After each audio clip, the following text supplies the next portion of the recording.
What's up, guys? I guess I'm making this video to try to contest this right here, this 83%. In case this is what's gonna nudge you to go see this movie in theaters, I'm gonna have to highly disagree with this score. I personally think this is like a 6.5 to 7, 65%, 70% max. It's above average. It's an enjoyable watch. It's completely forgettable. Everything that's interesting about the movie is in the trailer. There's not really any creative fight scenes after that. It doesn't get John Wicky. It doesn't get more nuanced than that. It's just some skinny everyday man who's non-offensive, who has a pain threshold like no one else. He can't feel pain at all. So how many times can we use that in a realistic fight where he wins? Well, you've seen the trailer. What's he do? He sticks his hand in some oil. He punches some glass. Oh, now I have glass hands. But the guy he was beating is still 3 times his size and can just defend from the fist getting anywhere near his face. But instead, he's just like, what? This dude can't feel pain. Let's let him get super close to my face. Pretty stupid. I did find it funny. It's a funny movie, but if you're looking for action, you're not going to get it here. Some of the scenes are enjoyable.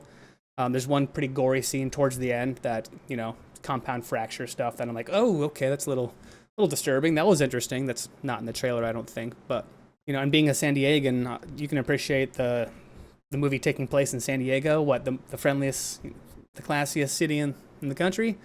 So I guess that's the backdrop for this type of movie, There's some Padres jokes and some Chargers jokes, but it's like, there's really nothing about this movie other than that would, make it feel like it's in San Diego. So either way, San Diego, I appreciate the shout out there. So to all my San Diegans, what's up, guys?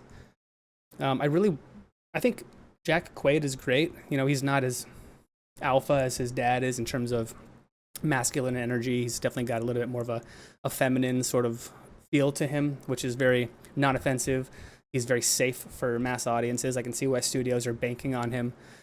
He was better in The Companion with a slight edge to him that was kind of a twist halfway through that I enjoyed Companion better than this, also because my future wife's in that movie. So that movie I'd watch that movie again over this any day. The main actress in this one she's a deflated marshmallow. She's just boring on screen.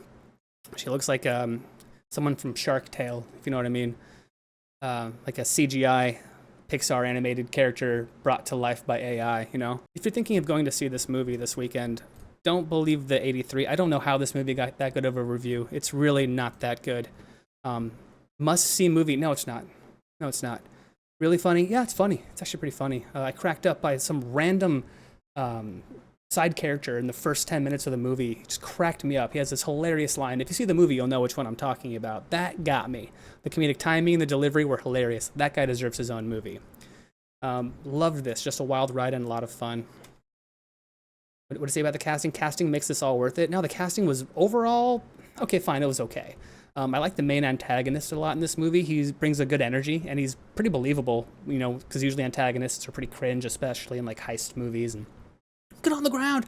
He was kind of like this completely jaded millennial who just is a thrill seeker, and he's got nothing to lose. He was, probably up for adoption, passed around the childcare system, and wants to see the world burn, but also kind of get rich in the same time. But yeah, just the antagonist I had no problems with. I thought I would kind of hate him more, but he was good. I want to see him in more stuff.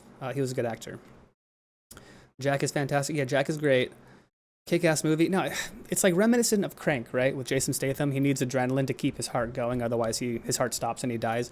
This one, there's no sort of stakes to that. It's just, let me save my girl. Psych, she doesn't need saving. Weirdly funny and entertaining. Weird's a good word for it. Yeah, it should have leaned so much more into how can I use his pain threshold interestingly. But you see most of it in the trailer, There's one like torture scene where he has to like fake being in pain so the torture can go on longer. He's buying time. That's kind of funny. I'll give them that. But the joke's over in 10 seconds and they just have to drag it out because the whole scene's about buying time. So it's like, I don't know who I was watching the movie with, just complete fodder for this type of stuff. They were eating it up. They were laughing at everything. And I went into this wanting to laugh at everything. I tried super hard to love this movie. I thought this movie was for me. I ended up being pretty thoroughly disappointed. First impressions, 6.5 to 7. It's not an 85%. It's not that good. This is why you go to the movies? Who said that? This is not why we go to the movies. Trust me, I want this movie to be great. I just think audiences are so jaded by what Hollywood's putting out. Anything that's above average, it's like IGN with 7, everything's a 7. It's like if it's above a 5, it's immediately an 85. It's like, no, what about the nuance? Let's give me a healthy 65%, 68. If this was a 68, I'd be like, yeah. I'm curious to see what the audience reaction is going to be, because there's no way it's going to be less than the critics here, unfortunately. I'm just worried about the state of audiences, modern audiences. They worry me. They don't really, they can't see movies well. Well, I didn't get to see the movie, actually. When I arrived at the theater, they said it was canceled because they were sent the wrong movie. What did you see, Sergio? Tell me more. I'm very curious as to what Sergio saw. Great movie, see it for summer. Wait for streaming. This movie, don't waste your money unless you have like a membership like I do. I can just go see movies for like a one-time monthly fee. It pays itself off in 2 visits. Don't go see this movie if you don't have a membership. Definitely a must-see. I have to disagree with you there. It's a revenge flick. Not really. It takes place in a day. I mean, yeah, he's trying to save a girl. It's a dude it's like Bubble Boy. It's like Bubble Boy meets Cranked. Oh, I don't want to, I can chew my own tongue off. That's why I only sip food from straws. It's like, what? They completely abandoned that. Like, there's no real character arc. It happens so fast. Boy meets girl. Now I'm dangerous. You lived, what, 28 years of your life? And now you're dangerous? What? Stay for the after credit? No, I didn't. And you can't get me to. Jack Quaid gets his TV star turned action star moment. He's not going to be an action star. I don't think he ever will. It's pretty gory, not very gory. I've seen way gorier. He's goated. Jack Quaid is great. I love this guy. No shame, no shade to Jack Quaid. He's I just like him a lot. He's very endearing. Very good to watch on screen. He deserved a better script, though. It's not a blast. It wasn't great. It was above average. This is pretty much my 2 cents, guys.